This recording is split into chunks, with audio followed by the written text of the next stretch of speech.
साथियों, मैं डॉक्टर आनंद कुमार गुप्ता, चिकित्सा अधिकारी चेस्ट फिजिशियन बलरामपुर अस्पताल लखनऊ।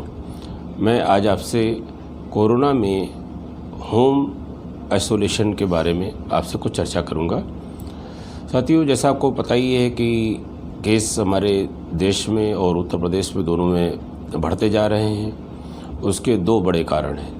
एक बड़ा कारण तो ये है कि जो सरकार की पॉलिसी है कि हम खूब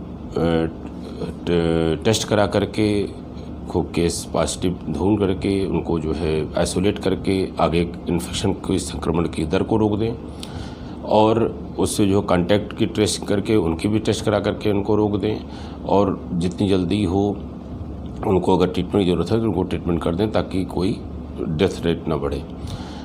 इतने सब काम में भी टेस्ट ज़्यादा पॉजिटिव आ रहे हैं। साथ में जो है पब्लिक से जो उम्मीद है कि वो SMS का पालन करे बनाम PMS का पालन करे, जैसे फिजिकल डिस्टेंसिंग, मास्क और सैनिटाइजेशन, उसमें वो थोड़ी सी लापरवाह लग रही है मेरी नज़र में। इन सब केसेस से वजह से केस हमारे देश और प्रदेश में बढ़ रहे हैं। अगर केस बढ़ रहे हैं और उसमें जैसे हमको पता है लगभग 80% या इससे ज़्यादा ही एसिम्प्टोमेटिक या माइल्ड सिम्प्टोमेटिक हैं। पहले इस तरह के केसेस को, जब केसेस कम थे और सरकार जो है उसके लिए L1 हॉस्पिटल, जिसको हम लोग कोविड केयर सेंटर के नाम से भी जानते हैं, सबको भर्ती कर लेती थी और वहाँ पर उनको सिम्प्टोमेटिक ट्रीटमेंट दिया जाता था। उस दौरान जो है वो 14 दिन 15 दिन भर्ती रहते थे। तो बाद में पता लगा कि पब्लिक भी ये फीडबैक थी कि हम जो है केवल ऑक्सीजन नापने और बुखार नापने के लिए अस्पताल में पड़े हैं, और आमतौर पे किसी को कोई लक्षण नहीं हो रहे थे, कोई डिटीरिएट नहीं कर रहा था ज़्यादातर लोगों में। तो उन लोगों को सबको कहना था क्या हम लोग भी घर पर रह करके इलाज कर सकते हैं और कुछ बात हो तो आपको संपर्क कर सकते हैं, और सरकार को भी बेड्स की ज़रूरत थी।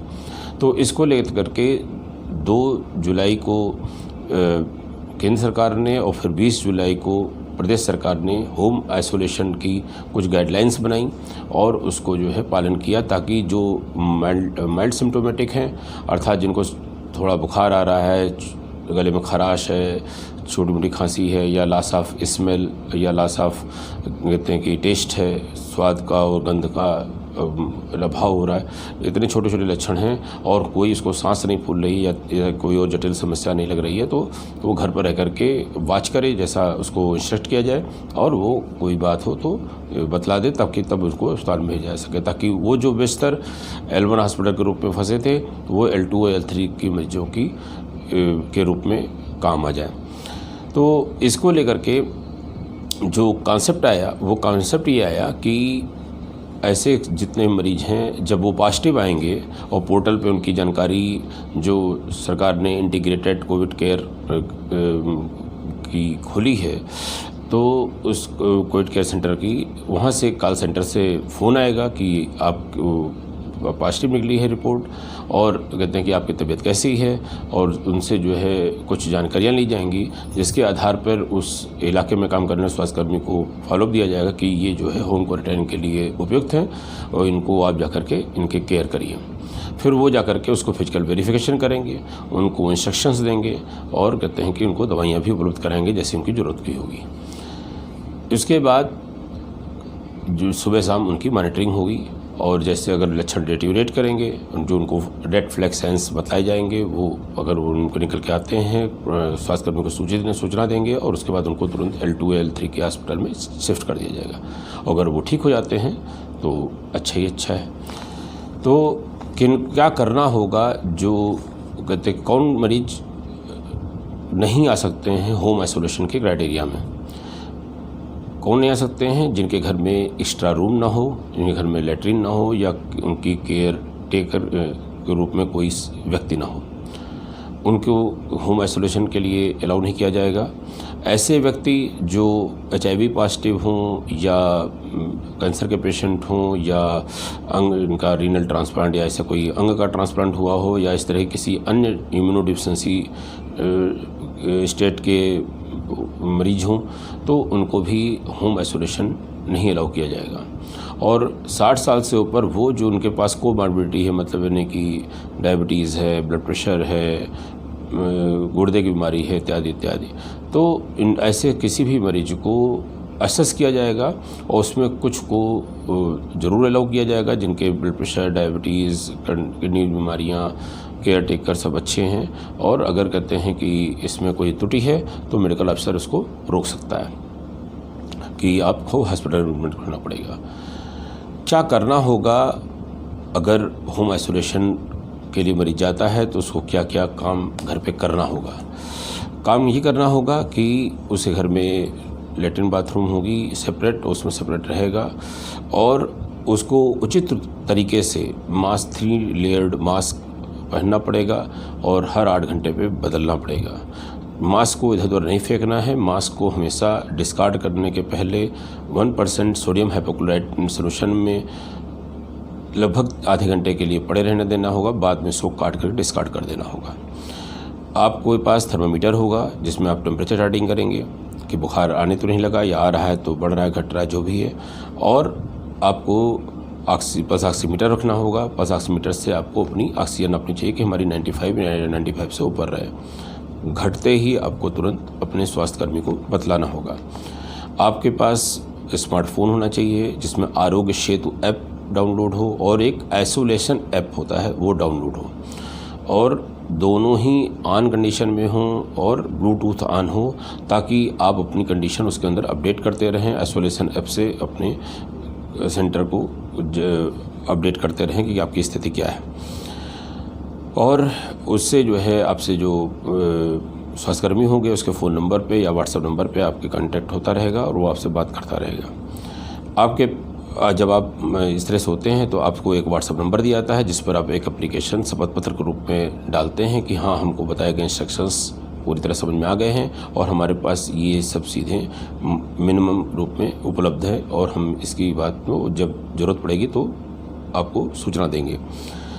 और साथ में जो है जो केयर टेकर होता है उसको भी कहते हैं कुछ चीज़ें माननी होती हैं कि वो मरीज के पढ़ा लिखा हो, स्वास्थ्यकर्मी से संपर्क कर सकता हो, उसकी वाइटल्स जो उसने SpO2 टेम्परेचर सब नापा है वो उसका बतला सके कि ये स्थिर चल रहा है या बिगड़ रहा है।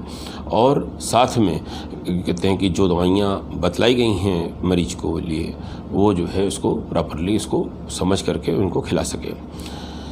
साथ में ये ध्यान देना होगा कि संक्रमण रहित माहौल बनाए रखने के लिए भी जिम्मेदारी परिवार के और केयर टेकर की जिम्मेदारी में है। जैसे सरफेस्टेंट जितने सरफेसेस हैं उनमें ड्रॉपलेट्स चिपके हों तो उसको रोज़ सुबह शाम सफाई करना 4-4 घंटे पे, और कहते हैं कि हाथ वॉश करना सही तरीके से, जैसे बताया जाता है कि सोप वाटर से प्रेफरेबली साफ़ करेंगे, 30 से 40 सेकंड तक के लिए साफ़ करेंगे और सुमन के का पालन करेंगे। क्या लक्षण होने पे अलर्ट हो जाना है और ज़रूर से संपर्क करके स्वास्थ्यकर्मी को बताते रहना है। अगर अचानक सांस फूलने लग जाए या SpO2 घट करके 94 से 94 से कम आ जाए, सीने में दर्द या भारीपन हो, अगर लग रहा है कि मरीज जो है अलर्ट नहीं है, कन्फ्यूजन सा शो कर रहा है, आवाज़ में परिवर्तन आ रही है, किसी किसी को झटके भी देखे जाते हैं ऑक्सीजन कमी से, होंठ में नीलापन आदि आ रहा है, बुखार सामान्य से काफ़ी तेज़ है, मतलब तेज़ हो रहा है, 103-104 भाग रहा है, तो या बहुत तेज़ सरदर्द हो रहा है, मतलब ये सब जो नए लक्षण आ रहे हैं ये ख़तरनाक हो सकते हैं और इस पर हम लोग हॉस्पिटल में शिफ्ट होना ज़रूरी है। और घर में जो है मरीज के लिए जो सामान्य सलाहें हैं वो ये हैं कि वो बिस्तर पर आराम करेगा और पानी पर्याप्त मात्रा में पी करके अपने को पानी की कमी नहीं होने देगा। कफ एटिकेट उसको पालन करना है कि जब खांसी आएगी तो वो हम कहते हैं कि टिश्यू पेपर का या मुड़ी हुई कोहनी का उपयोग करेगा, ज़्यादातर समय मास्क पहनेगा, और हाथ धोने की जो उसका सही तरीका है कि जैसा अभी हमने बताया कि 30 से 40 सेकंड तक अच्छे से लेदर सोप से सुमन के फार्मूले से पूरे हाथ को धोना है प्रॉपरली। और कोई भी नशा नहीं करेगा, कोई स्मोकिंग नहीं करेगा, कोई तम्बाकू नहीं खाएगा, अल्कोहल की तो बहुत ही बात दूर है। और सुबह शाम पानी का भाप मुँह से लेगा, छाती में भरते हुए नाक से निकालेगा। और अगर गले में खराश है तो नमक पानी गरारा भी कर सकता है। इसको कुछ ना कुछ एक्सरसाइज करनी है। कुछ नहीं कर पाने की स्थिति में है, मोटा है या कोई और परेशानी है, तो वो डीप ब्रीदिंग एक्सरसाइज ज़रूर करेगा। और कहते हैं कि उसकी जो डाइट होगी वो प्रोटीन रिच होगी। अपने बर्तन को खुद से साबुन से साफ़ करेगा, कपड़े भी धोएगा और अपने को प्रसन्न रखेगा। गाने वाने सुनने में रुचि है तो वो कर सकता है। ये भी किया सकता है कि जिसे घर में कोई अपना सेपरेट रूम नहीं है और उस इलाके में अगर 5-6 लोग हैं, वो सारे पॉजिटिव लोग किसी एक कमरे में जो बड़ा हो और उसमें 2 मीटर की डिस्टेंस बनाई जा सकती हो, मास्क पहन करके उसमें एक साथ रह सकते हैं, ताकि सेपरेट भी रहेंगे, अपना खाना मिलजुल के बना लेंगे। और कहते हैं कि साथ कपड़ा धो लिया, पहला लिया और एक दूसरे का हालचाल भी कह लिया। ऐसा भी हम कर सकते हैं। इससे उन मरीजों के लिए लाभकारी होगा जिनके घर में अलग से रूम नहीं है, लैट्रिन अलग से नहीं है, वो ऐसा काम कर सकते हैं। सामूहिक इसको जो है कोहार्ट क्वारंटाइन भी, कोहार्ट आइसोलेशन भी कह सकते हैं। और इसमें डिस्चार्ज की पॉलिसी भी बदली गई है। इसमें अगर मरीज को 10 दिन का जो क्वारंटाइन कर लेता हो, पिछले 3 दिन में कोई बुखार नहीं आ रहा होता है, तो उसको डिस्चार्ज मान कर दिया जाता है। और वहीं घर में ही 7 दिन के लिए उसको होम क्वारंटाइन में रख देते हैं, ताकि और भी उसको वॉचफुल रहा जा सके कि कैसी उसकी तबीयत चल रही है। साथियों, मेरा ख्याल है कि आपको होम आइसोलेशन के बारे में कुछ जानकारी ज़रूर मिली होंगी। इसमें जो सरकार की तरफ से दवाओं का कहते हैं कि है, उसके बारे में भी बता दूं कि हर इस कोरोना पॉजिटिव और एसिम्प्टोमेटिक और माइल्ड सिम्प्टोमेटिक को जिंक 50 मिलीग्राम सुबह शाम, पैरास्टामॉल SOS, विटामिन C की 500 मिलीग्राम की टैबलेट दिन में 3 बार चूज़ करके, और आइवरमेक्टिन की 1 गोली 12 मिलीग्राम के एडल्ट में 1 गोली रोज़ रात में 3 दिन तक, एजिथ्रोमाइसिन की 500 मिलीग्राम की 1 गोली रोज़ 3 दिन तक देने की सलाह दी जाती है। और इन एडिशनल आप काढ़ा ले सकते हैं, विटामिन की बी कॉम्प्लेक्स की गोलियां ले सकते हैं। और जैसा आगे अगर कोई डिटेरियोरेशन होता है, नहीं तो इतने इलाज में ज़्यादातर मरीज जो अच्छी इम्यूनिटी के होते हैं वो ठीक हो जाते हैं। कुछ प्रश्न पिछले वीडियोस से आए थे, वो 3-4 हैं, उसको भी मैं इसी वीडियो में कवर कर लेना चाहता हूं। लोग कहते हैं कि 20 सेकंड तक हाथ धोने का जो लेदर सोप से आप बताते हैं, उसमें तो हमें कभी अंदाज़ा ही नहीं हो पाता कि हमारे 20 सेकंड हुए कि नहीं हुए। अक्सर हमको लगता है हम कम समय ही देते हैं और बड़ा बोरियत लगता है कि हम 20 सेकंड तक कैसे ध्यान रख करके ध्यान धोते जाएँ। इसके लिए मेरी एक ही सलाह है, जो हम ज़्यादातर लोग करते हैं, कि कुछ गाने की लाइनें जो हम अक्सर बाथरूम सिंगर के रूप में, या कोई मंत्र या कोई आयत या कोई राइम की लाइनें या कोई गिनती आप ऐसा सेट कर सकते हैं जिसको आप गुनगुना सकें, और मन में प्रसन्न रहेगा गुनगुनाने से। और वो आप अपना देख लें कि 30 सेकंड 40 सेकंड कौन सा गाना आप गा सकते हैं, उसको गुनगुनाते हुए अपना हाथ धोएं और आपको लेदर सोप को अच्छे से मल करके धोएं और आपका हाथ साफ भी हो जाएगा और आपको कोई बोरियत भी कम हो जाएगी। इसी तरह यहाँ जरूर ध्यान देने की बात है, जहाँ मैं इंगित करना चाहता हूँ कि इतनी देर तो आपका नल टैप खुला रह जाएगा। अगर आपने ध्यान नहीं दिया है, आप जब खोल लें, अपने पानी गीला कर लें, तो उस समय अपने घर के दूसरे मेंबर से नल जरूर बंद करवा लें, ताकि पानी का वेस्टेज मत हो। अगर हैंडलदार टोटी है तो बहुत अच्छी बात है, कोहनी से उसको बंद कर दें और उसके बाद जब हो फिर से खोल लें। एल्कोहल सैनिटाइज़र का उपयोग कभी मत करें जब आपका हाथ विजिबली गंदा हो, मतलब हाथ में डर्ट लग रही हो, ग्रीस लग रही हो, तेल घाट लग रहा हो, तो कभी मत एल्कोहल सैनिटाइजर का उपयोग करें, क्योंकि वायरस उस ग्रीस के नीचे छिपा हुआ है और उसके ऊपर एल्कोहल का कोई असर नहीं पड़ेगा जब तक।